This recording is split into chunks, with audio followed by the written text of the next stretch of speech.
Assalamualaikum warahmatullahi wabarakatuh. Bismillah walhamdulillah wala haula wala quwata illa billah. Allahu wahdahu la syarika lahu wa asyhadu anna sayyidina wa nabiyyana Muhammadan abduhu wa rasuluh. Allahumma sholli afdhalas sholati ala sati makhluqatika nuril huda syamsi duha badri duja sayyidina wa maulana Muhammadin adada ma'lumatika wa midada kalimatika kullama dzakaruka dzakirun wa ghafala an dzikrikal ghafilun. Wasallim wa radiyallahu tabaraka wa ta'ala an sadatina ashabi rasulillahi ajma'in. Hasbunallahu wa ni'mal wakil, ni'mal maula wa ni'man nasir, la hawla wa la quwata illa billahil aliyyil azim. Ikuti. Asyhadu an la ilaha illallah wa asyhadu anna muhammadar rasulullah. Amantu billah wa malaikatihi wa kutubihi wa rusulihi wal yaumil akhir wal qadari khairihi wa syarrihi minallahi ta'ala. Raditu billahi rabba wa bil islami dina wa bi muhammadin nabiyya wa rasula. Rabbi zidni ilma warzuqni fahma amin ya rabbal alamin.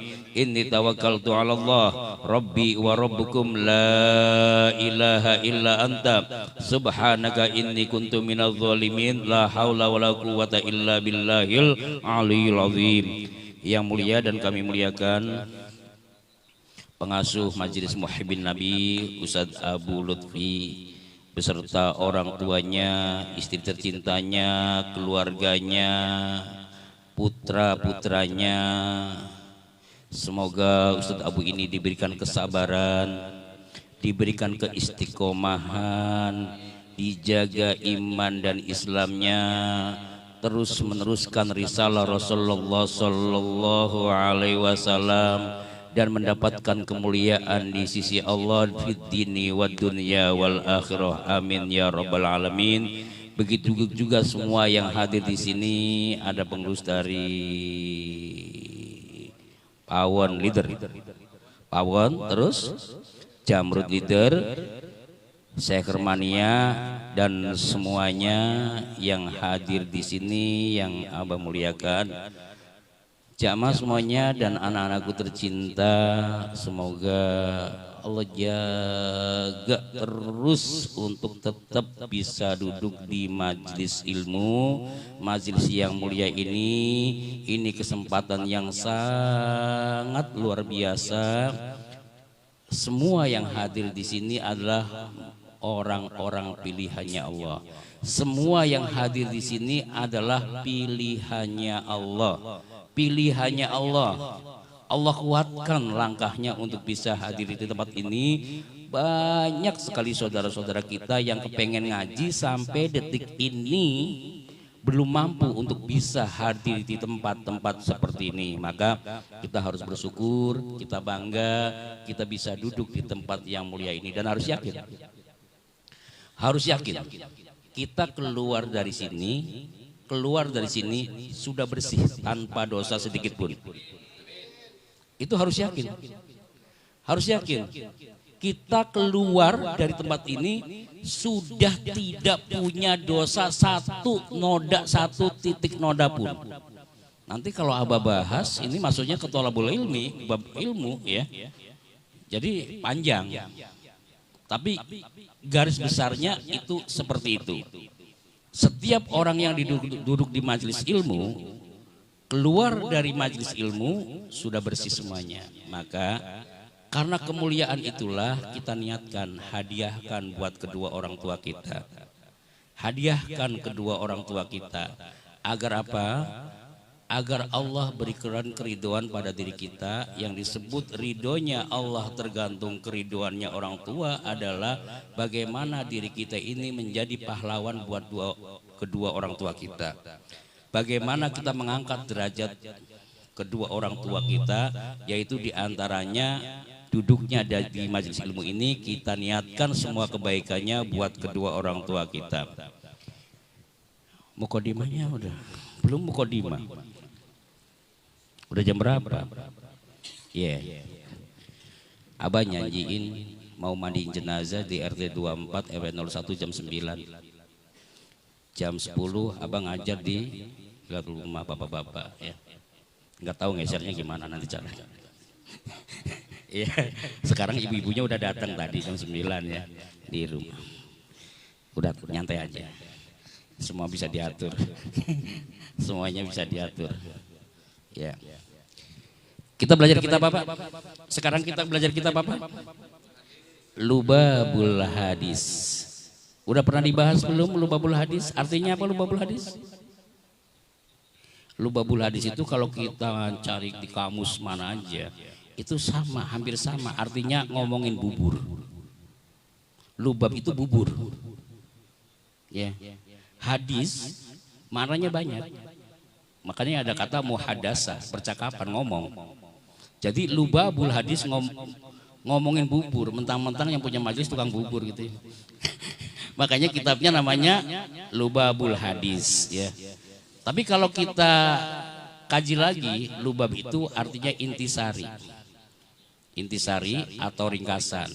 Hadisnya hadis. Jadi ringkasan hadis atau intisari hadis sama dengan kitab Mukhtarul Hadis. Mukhtarul Hadis yaitu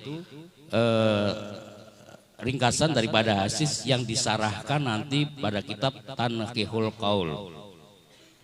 Lubabul Hadis ini disusun oleh Imam Abdurrahman bin Abu Bakar Jalaluddin As-Suyuti. Ya. Imam Abdurrahman bin Abu Bakar Jalaluddin As-Suyuti. As-Suyuti itu penisbatan daerah di Mesir, namanya ada daerah Suyut. Maka di sini dinisbatkan As-Suyuti, yang kehidupan beliau ini agar kita tahu, faham. Oh iya, ditanya ngaji di tempat Ustadz Abu di Muhibin Nabi belajar apa? Nggak tahu belajar apa. Belajar hadis. Belajar hadis kitab apa? Lubabul Hadis ya. Lubabul Hadis itu apa?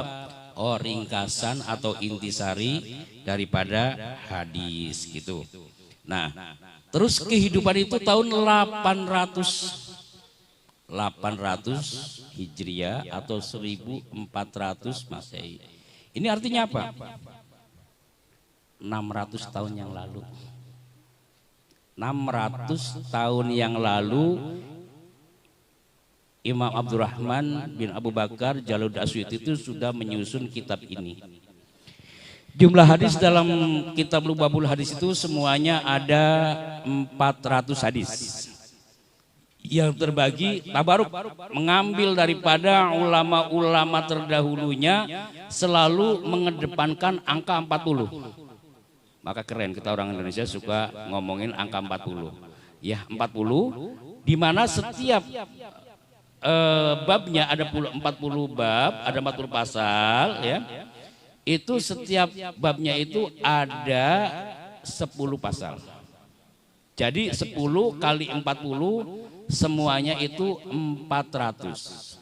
Tapi Imam Abdurrahman itu selalu mengambil 40-nya. Bukan 400-nya, 40-nya. Makanya ada Arba'in Nawawi ya. 40 hadis Imam Nawawi. Padahal bukan 40. Jumlahnya itu 42, namun beliau mengedepankan angka 40-nya ya. Jadi ini ya biar paham, biar tahu, oh kalau kita sedang belajar hadis. Wih, keren banget loh. Kita mempelajari hadis. Yang disebut hadis itu apa yang dilakukan oleh Rasulullah? Apa yang dikerjakan oleh Rasulullah? Apa yang diucapkan oleh Rasulullah? Apa yang dilihat oleh Rasulullah? Sekalipun Rasulullah tidak melakukan, tetapi melihat sahabatnya melakukan, dan Rasulullah tidak ada tindakan apapun kecuali diam, atau dia berkomentar, atau mencegah atau melarang, itu semua namanya hadis. Ya. Jadi hadis itu segala sesuatu yang diucapkan, dikerjakan, dilihat, didengar, atau Rasulullah melihat atau mendengar tapi diam atau berkomentar atau tidak berkomentar, itu namanya hadis. Ya. Jadi termasuk hadis Rasulullah Sallallahu Alaihi Wasallam. Terus kenapa kita belajar hadis? Kenapa kita belajar hadis? Agar tahu Rasulullah. Agar tahu Rasulullah. Kita selama ini membaca maulid, cinta kepada Rasulullah, mengagungkan dan membesarkan Rasulullah. Bagus. Sangat luar biasa. Jauh lebih dari itu, kita pengen tahu dong siapa Rasulullah. Kalau kita pengen tahu siapa Rasulullah, berarti kita pengen tahu apa yang dilakukan oleh Rasulullah. Apa yang dikatakan oleh Rasulullah.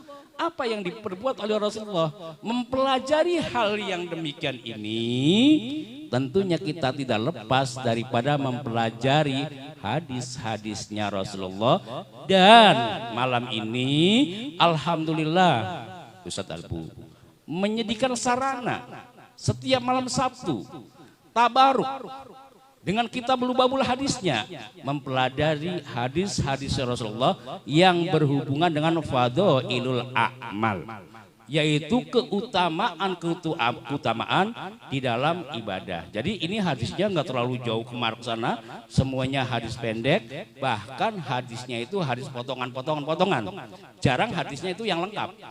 Nanti dilengkapinya, dijelasinnya dalam syarah. Syarah itu penjelasan daripada kitab Lubabul hadis, yaitu namanya kitab Tanhikul Qaul. Tanhikul Qaul lainnya yang mensyarahkan atau menjelaskan daripada kitab Lubabul hadis. Ya. Ada yang menghafal hadis? Ada yang menghafal hadis? Ulama-ulama kita keren.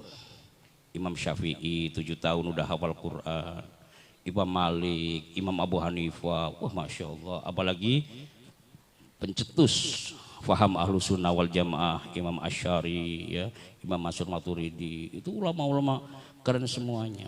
Pengen gak menemani mereka? Pengen gak kira-kira hidup bersama mereka-mereka di yaumul qiyamah nanti, di akhirat nanti? Itu sudah pasti mereka-mereka orang-orang yang terdepan. Orang-orang yang bersama Rasulullah, orang-orang yang surganya itu, Masya Allah, tingkatannya itu tingkatan tinggi sekali. Kita dijanjikan oleh Rasulullah. Kita dijanjikan oleh Rasulullah kalau kita pengen mau nemenin mereka. Apa? Man hafidhu ara ummati arba'ina hadisan min amri dunya ba'atsallahu yaumal qiyamah zumratal fuqaha wal ulama. Man hafidhu ala umati, siapa yang mau ngapal? Siapa yang mau ngapal? Arba'ina hadisan, 40 hadis. Fi amri diniha, di dalam urusan agamaku. Maka nanti ba'atsallahu, Allah akan membangkitkan fil yaumil qiyamah, pada hari kiamat, zumratul fuqaha wal ulama. Kita akan menemani daripada fuqaha dan ulama. Siapa fuqaha? Ahli-ahli fikih tadi yang saya sebutkan. Ulama-ulama kita yang keren-keren. Kita bukan ulama, bukan anak ulama, bukan anak kiai. Ya. Latar belakang orang tua. Tapi Allah menjanjikan kepada kita. Kanjeng Rasul menjanjikan nama kita. Ada tiket loh untuk menemani mereka-mereka. Mau nggak nemenin mereka? Dikasih tiketnya.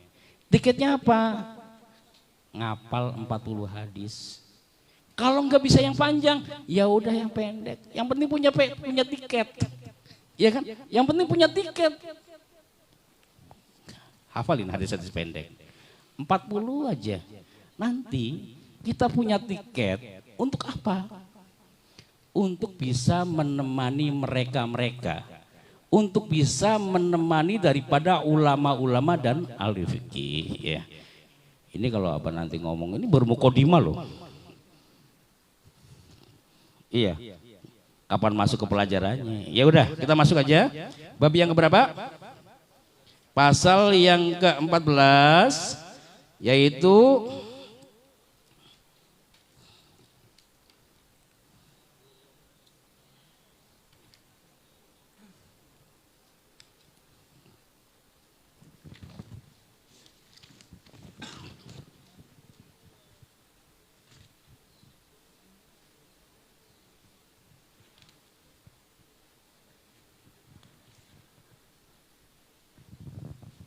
Bismillahirrahmanirrahim. Al-babu rabi'a asyra fi fadilatil fardhah. Bab yang ke-14 di dalam menjelaskan tentang fadilah atau keutamaan ibadah yang difardukan. Hadis yang pertama, qala Nabi sallallahu alaihi wasallam. Qala Nabi, bersabda Nabi sallallahu alaihi wasallam, bunyal Islamu. Bunyal Islamu, Islam itu dibangun. Bana, membangun. Bunia, dibangun. Bunyal Islamu, Islam itu dibangun. Ala khamsin, atas 5. 5 apa? Syahadati an la ilaha illallah. Yang pertama yaitu syahadat atau bersaksi kepada Allah, la ilaha illallah, bahwa tiada Tuhan selain Allah, wa anna Muhammadan, dan bahwasanya Nabi Muhammad Rasulullah, yaitu utusan Allah. Wa iqamis sholati, yang kedua yaitu mendirikan sholat. Wa itaiz zakati, yang ketiga yaitu menunaikan zakat. Wa hijjul baiti, yaitu yang keempat pergi haji ke Baitullah. Yang kelima wa shaumi ramadana, yaitu puasa bulan Ramadan. Rawahu Ahmad wal Bukhari wa Muslim wa Tirmidzi an Ibnu Umar ibn Khattab. Hadis ini diriwayatkan oleh Imam Ahmad, Imam Bukhari, Imam Muslim, Imam Tirmidzi dari Umar bin Khattab. Ini di sini ada satu redaksi bahwa yang keempat yaitu hijjul baiti, yang kelima shaum Ramadan. Di dalam hadis lain yaitu yang keempat shaum Ramadan, yang kelima yaitu hijjul baiti. Dari sekian yang 5 ini, titik beratnya ada pada sholat. Kalau abang ngomong sholat, berarti sholat 5 waktu. Sholat 5 waktu. Kita haji.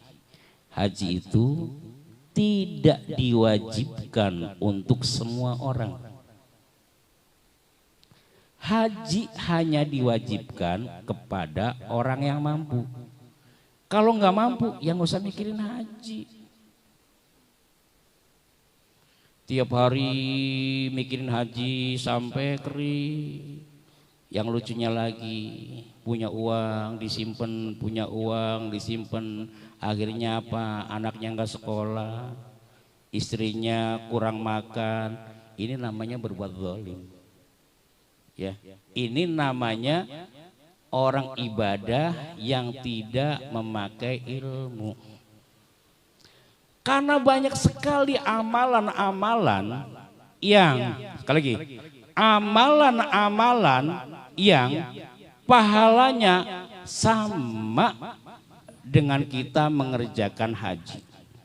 Ntar kalau udah nikah, ya, kalau udah nikah, kita berbuat baik aja malam itu.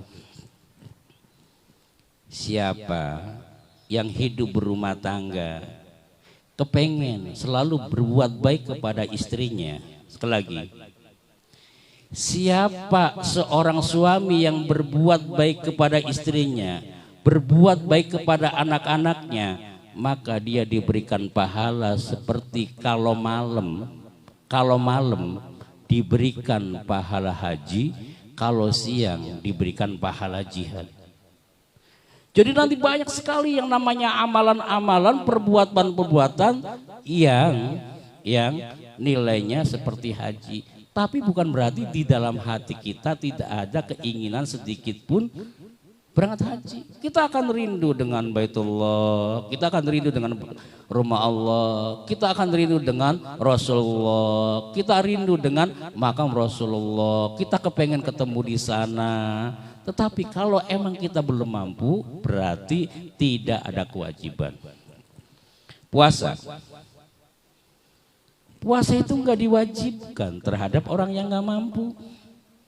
Kita sakit, boleh nggak kita nggak berpuasa? Kita dalam perjalanan, kita boleh nggak berpuasa? Apa? Kita qadha. Karena dalam musafir, kita sakit dapat rukhsah, keringanan. Ya, itu kita apa namanya? Tidak ada satu kewajiban untuk orang yang tidak mampu untuk tidak melaksanakannya puasa. Begitu zakat, gak usah mikirin zakat. Wong kita penghasilannya cuma 3 juta kok mikirin zakat. Ya. Gak ada kewajiban zakat yang tidak sampai nisabnya. Tinggal dihitung aja. Nisabnya, oh iya, nisabnya berapa, zakatnya berapa. Kalau dalam 1 tahun itu tidak sampai nisab, berarti ya gak usah mikirin zakat. Bahkan yang bisa zakat kebanyakan enggak bisa zakat. Sekali lagi, yang bisa zakat kebanyakan enggak bisa zakat. Maka yang belum bisa zakat jangan zakat, tapi belajar sodako. Belajar sodako. Enggak usah 2,5%, 20%, 10%. Ya. Ayo Ustaz, coba ngasih makan tiap minggunya aja berapa? Ya, itu namanya belajar sodako. Terbiasa untuk memberi, terbiasa untuk berbagi, terbiasa untuk apa? Untuk berjuang di jalan Allah. Kalau nunggu punya, gak bakalan punya. Kalau nunggu mampu, gak bakalan mampu. Manusia tetap zinil nasi hubbus syahwat. Manusia itu selalu dihiasi dengan satu keinginan-keinginan yang murahan. Pengen ini, pengen ini, pengen ini, pengen ini. Kira ngasih Ustaz, baru ngasih beras 5 liter buat malam satu sama Ustaz Abu. Permintaannya banyak banget. Biar anaknya begini ya Ustaz, biar suami saya sini. Iya kan? Masya Allah. Kenapa bilang tadi kebanyakan orang kaya itu tidak bisa bersedekah, zakat aja nggak bisa, apalagi sedekah. Seram ya. Yang bisa bersedekah justru kebanyakan orang-orang miskin. Kalau misal, tapi ini banyak orang yang kaya, yang dermawan, yang loyalitas tinggi. Ini Abah lagi ngomong, jangan sampai maksudnya. Jadi bukan orang kaya yang nggak bisa bersedekah. Sangat banyak sekali. Lagi ngomong kalau kita belum jadi orang kaya, sekarang kita berlatih banyak sedekah. Ketika nanti sudah sampai nisab, bisa berzakat, bisa bersedekah. Apa maksudnya? Sekarang gini, ada nggak yang penghasilannya 1 bulan itu 10 juta? Banyak banget. Coba aja ke pasar, banyak. Karena apa? Kalau penghasilan sebulan itu 10 juta kan sehari 300.000 doang lebih. Iya kan? Berarti 10 juta. Sekarang kalau 10 juta, 2,5% berapa? Ayo. 2,5% berapa? 250.000. Iya. 250.000 dikalikan 12 kali 10 aja 2.500.000 jadi 3 juta. Pertanyaannya, ada nggak kalau bulan puasa datang ke masjid, nih saya bayar zakatnya 3 juta. Siapa yang suka jadi panitia zakat fitrah? Iya kan? Padahal 3 juta itu bukan berbuat baik. Orang yang ngasih 3 juta itu bukan berbuat baik, itu tahi, itu kotoran yang emang harus dikeluarkan. Makanya kalau Habib, dzurriyyah Rasulullah nggak boleh nerima zakat, haram hukumnya. Kenapa? Karena zakat itu tai, zakat itu kotoran, kotoran yang wajib dikeluarkan. Yang wajib dikeluarkan aja nggak dikeluarkan. Ngeluarin apa? Zakat fitrah. Iya kan? Padahal itu kita nggak ngomongan sesuatu, itu sesuatu yang harus doang. Kita ngomong ini lagi membahas yaitu fadilah faraid, sesuatu yang fardu ya. Di fardu itu dalam hadis yang pertama itu diantaranya zakat. Nah itu sepelit, Masya Allah. Itu standar. Kalau ngomong zakat infak itu sepelit-pelitnya orang ngasih 3 juta. Orang paling pelit, paling koret itu segitu. Ya, paling koret, paling pelit itu. Iya. Maka ya udah. Apalagi sedekah. Makanya kita kalau belum merasa jadi orang kaya, kita belum merasa duitnya belum banyak sedekah. Ya. Karena sedekah itu di samping membuka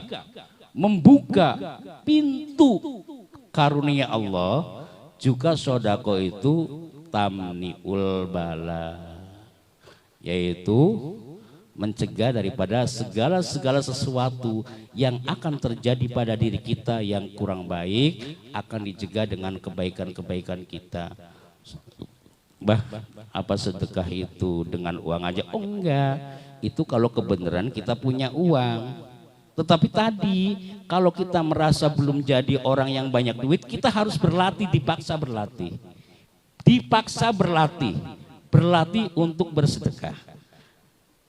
Kalau kita belum punya duit banyak, berbuat baik, sodako, kita jalan, ada batu kita singkirkan, sodako, ya kan?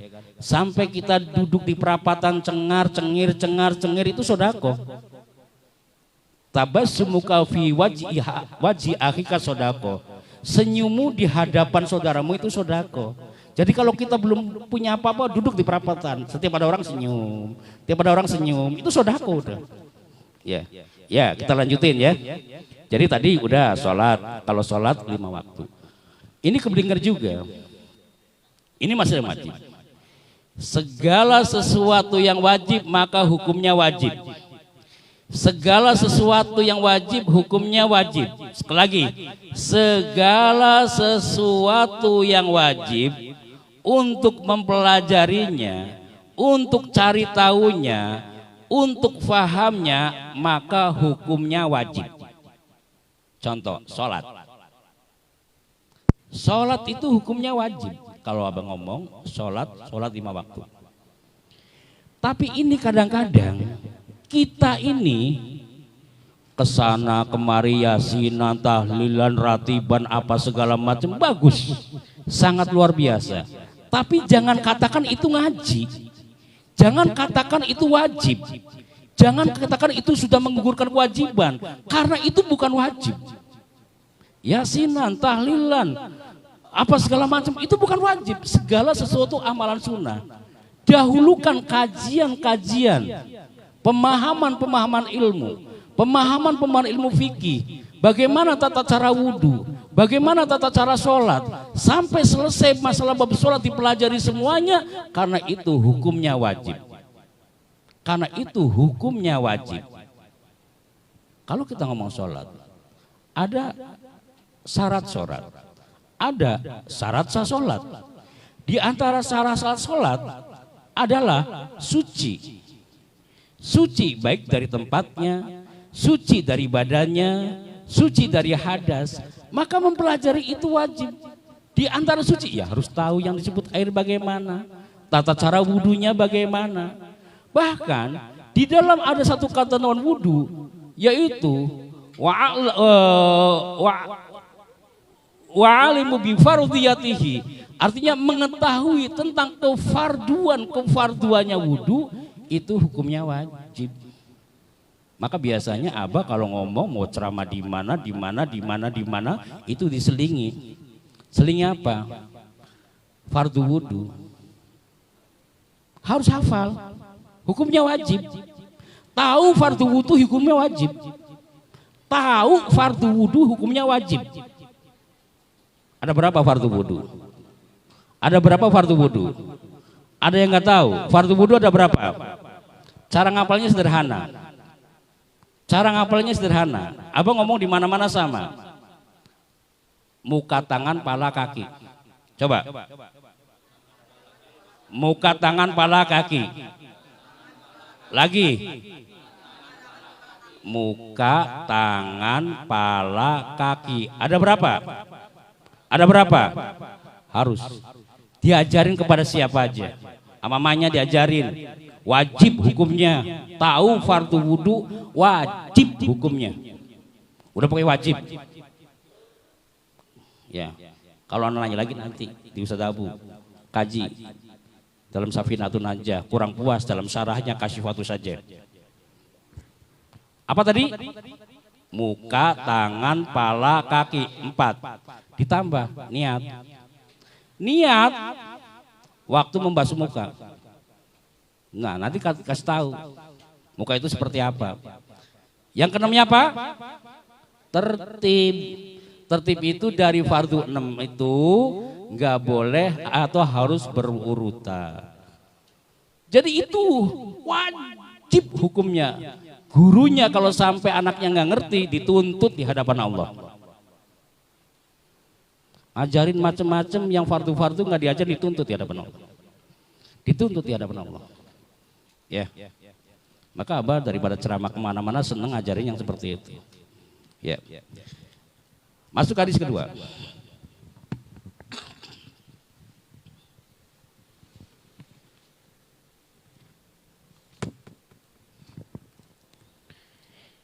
Hadis yang kedua yaitu Waqala sallallahu alaihi wasallam, dan bersabda Nabi Muhammad sallallahu alaihi wasallam, sallu khamsakum wa zakku amwalakum wa sumu syahrakum wa hajju baita rabbikum tadkhul jannah rabbikum bi ghairi hisab. Sallu, salatlah kalian, khamsakum 5 di antara kalian, maksudnya 5 kali, wazakku dan berzakatlah amwalakum harta-harta kamu, wasumu dan berpuasalah kamu sekalian, syahrokum yaitu di bulan Ramadan kamu, wahajju dan berhajilah kalian, baita rabbikum di rumah Tuhanmu, maksudnya ke Baitullah, tadkhulu maka masuklah kalian jannata ke surga, jannata rabbikum surga Tuhan kalian, bi ghairi hisab dengan tanpa hisab. Nanti untuk menjelaskan hadis ini ada dalam hadis-hadis di bawahnya. Jadi Abah tidak jelasin karena nanti bersambungan atau akan dijelaskan dengan hadis yang di bawahnya. Hadis yang ketiga, wa qala sallallahu alaihi wasallam as-salatu imaduddin. Bersabda Nabi Muhammad sallallahu alaihi wasallam, as-salatu, salat itu imaduddin, tiang agama. Faman aqamaha faqad aqamaddin. Faman aqamaha barang siapa yang mendirikan salat, faqad aqamaddin maka sungguh ia telah menegakkan agama. Wa man tarakaha dan barang siapa yang meninggal salat, faqad hadamadin maka sungguh ia telah meruntuhkan agama. Sekarang begini, kalau kita ada satu bangunan, ini bangunan, terus enggak ada tiangnya, ya, enggak ada tiangnya, udahlah ditumbuk-tumbuk, kira-kira bisa enggak? Enggak, ya. Atau tiangnya enggak kuat, pasti ambruk. Maka di sini, ya, as-salatu imaduddin. Salat sebagai penyangga, sebagai penegak, sebagai tegaknya din yang ada diri kita, agama yang ada diri kita, kita bisa mengikuti aturan main yang telah ditentukan Allah dan Rasulnya, tergantung apakah kita sholatnya bagus atau tidak. Tergantung apakah kita mau sholat atau tidak. Kalau kita tidak mau sholat, sama aja kita punya bangunan telah merobohkan daripada tiangnya dan itu ambruk. Jika kita ngaku sebagai seorang muslim, terus kita nggak sholat, telah meruntuhkan, telah merobohkan agama yang ada pada diri kita. Itulah faman aqomaha faqad aqomadin waman tarokaha faqad hadamadin. Siapa yang menegakkan daripada sholatnya, yang mendirikan sholatnya, dia telah meneguhkan atau berpegang teguh kepada agamanya. Dan barang siapa yang gak mau sholat, dia telah menghancurkan dirinya atau menghancurkan agamanya. Nanti dijelasin dalam hadis berikutnya. Hadis yang keberapa? Yang keempat. Wa qala sallallahu alaihi wasallam, bersabda Nabi Muhammad sallallahu alaihi wasallam, al mar'atu, seorang perempuan itu, idza sholat khamsaha, apabila dia sholat 5 waktu, wa zakat malaha, dan dia berzakat hartanya, wa shomat syahroha, dan dia puasa pada bulan Ramadan, wa hajat baita rabbaha, dan dia berhaji kepada Tuhannya atau berhaji kepada Allah, wa ata'at ba'laha, dan dia taat kepada ba'laha, yaitu zaujinya, suaminya, wa ahsanat, dan dia memelihara farjaha, kehormatannya, tadkhulu jannata, maka dia akan masuk surga rabbiha, yaitu ketuhannya, min ayyiba bin sa'at, yaitu dari pintu mana saja yang ia mau. Dalam hadis lain, tadkhulu babin min ayyi min abwabil jannah, silahkan masuk dari pintu mana yang kamu sukai. Artinya, ini orang perempuan, laki-laki nggak dapat ya. Laki-laki nggak dapat. Ini khusus buat perempuan aja. Syariatnya telah dilengkapi. Sholatnya, puasanya, hajinya. Ditambah. Kok dia taat kepada suaminya? Harusnya ada ibu-ibunya. Ya, harusnya ada ibu-ibunya. Ya. Taat sama suaminya, menjaga kehormatannya, nggak selengean, ya, atau selengean, ya, nggak obral, hanya untuk suaminya aja, ya. Maka jika perempuan sudah menjaga dirinya, taat kepada suaminya, taatnya seperti apa? Sayang. Sebenarnya bukan istri aja, suami juga harus. Makanya yang Abah bilang tadi, yang fardu dipelajari. Karena yang fardu ini resikonya berat sekali. Apa kasih tahu?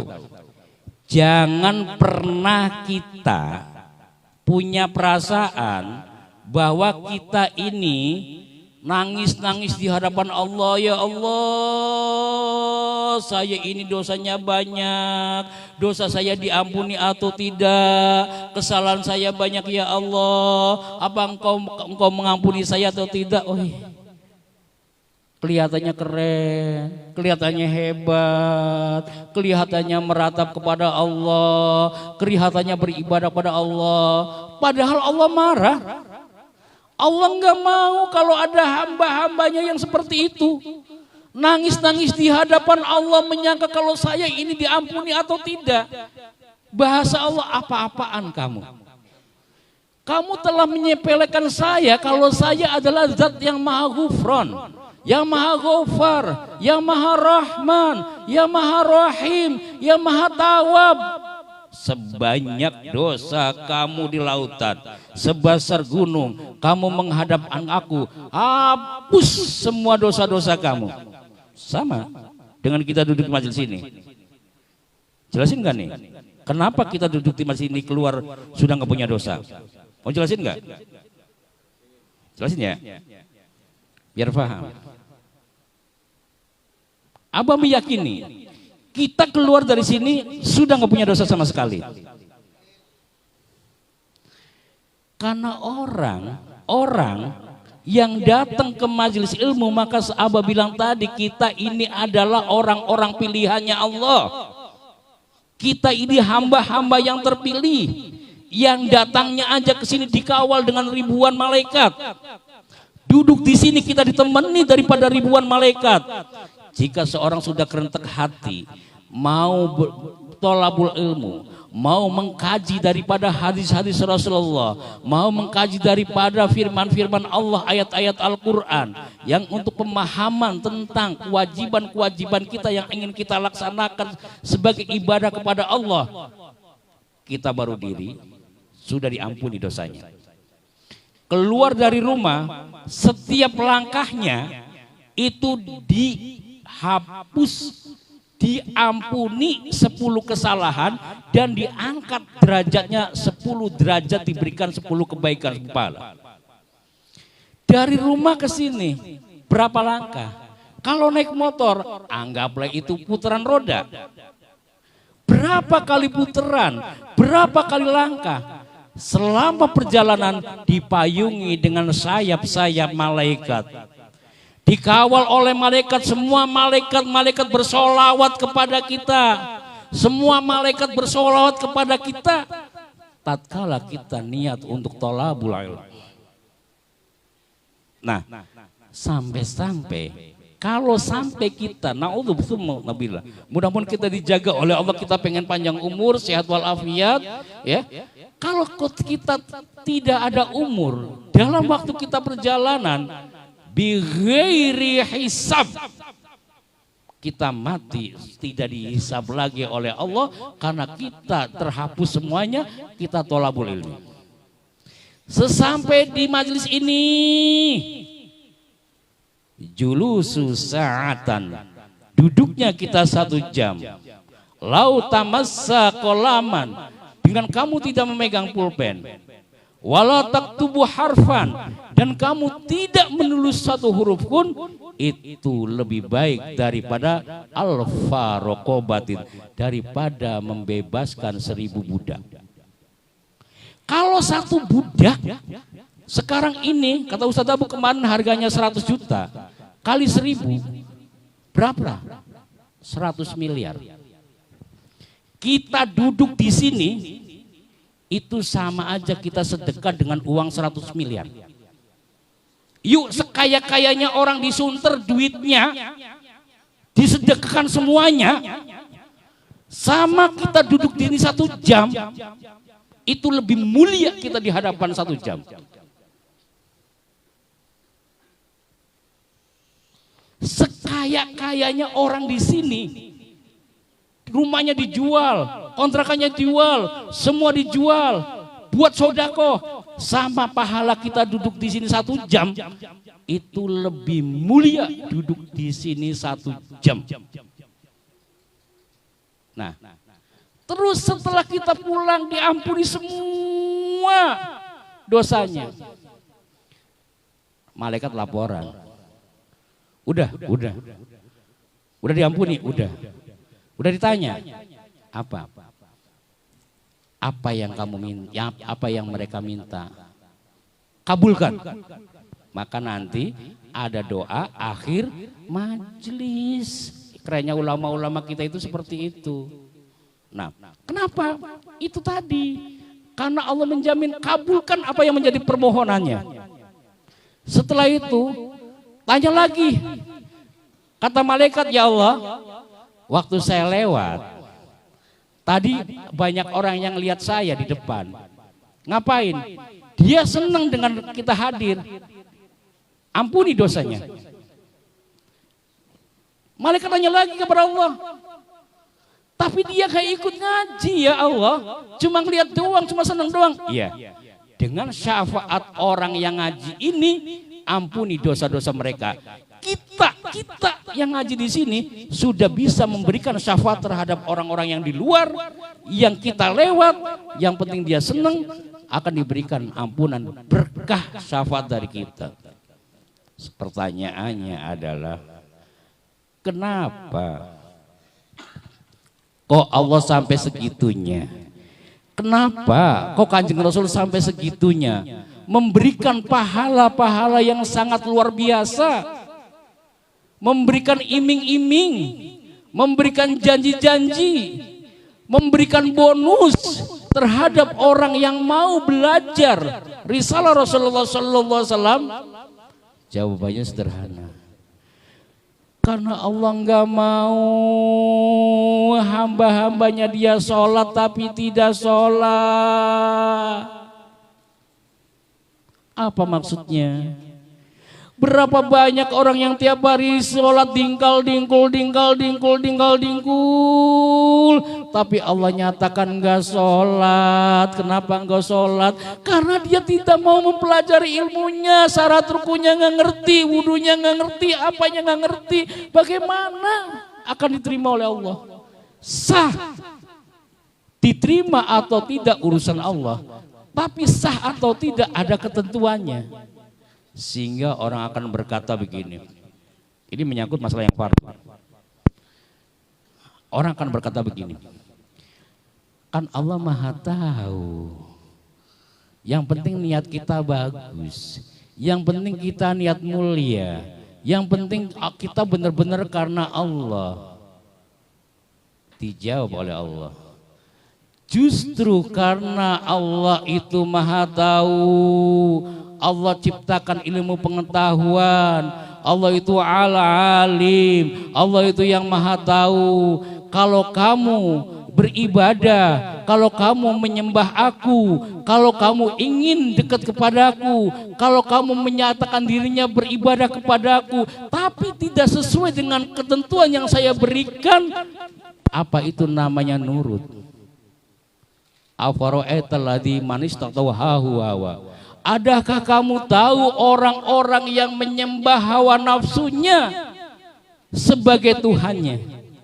Artinya dia sholatnya bukan menyembah Allah, dia ibadahnya bukan menyembah Allah, tetapi dia sholatnya menyembah keinginannya, menyembah egonya, menyembah sombongnya, menyembah dirinya. Itu dinyatakan dalam Al-Quran. Orang yang nggak mau belajar tata cara sholat, dia sholat itu bukan menyembah Allah, tapi menyembah keinginannya, menyembah hawa nafsunya, menyembah daripada egonya. Na'udzubillah tsumma na'udzubillah. Sayangi saudara-saudara kita, sayangi orang tua kita, sayangi keluarga kita. Ayo belajar. Kalau yang sini ada yasinan, tadi kalau malam Jumat, rubah pola pikirnya. Jumat ini yasin, kajian ilmu fikih.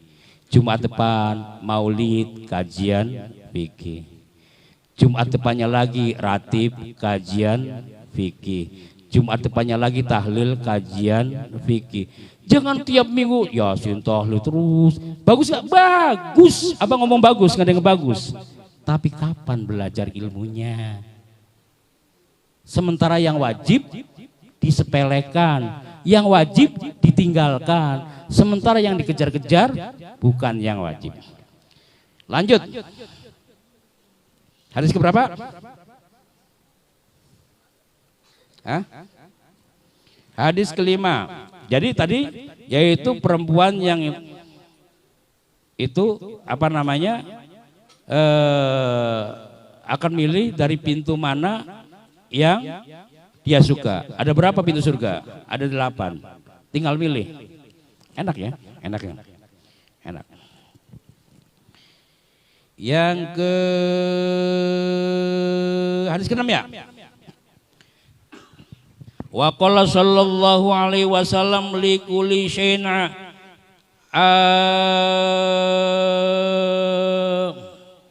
mana tadi ya? Iya.